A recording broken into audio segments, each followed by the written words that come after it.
In your Asrock motherboard BIOS, above 4G decoding and consequently resizable BAR are disabled and grayed out, so you cannot enable them. The reason is that for above 4G decoding to work, CSM compatibility support module must be disabled. CSM is largely obsolete and redundant. Many modern motherboards, and especially laptop BIOS setups, no longer include it.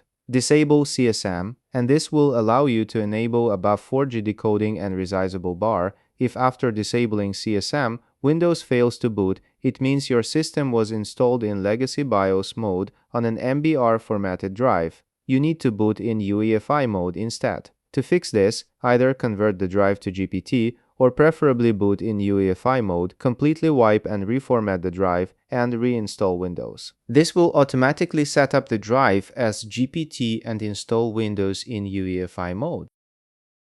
I am the god of YouTube. Like, subscribe, jingle bells.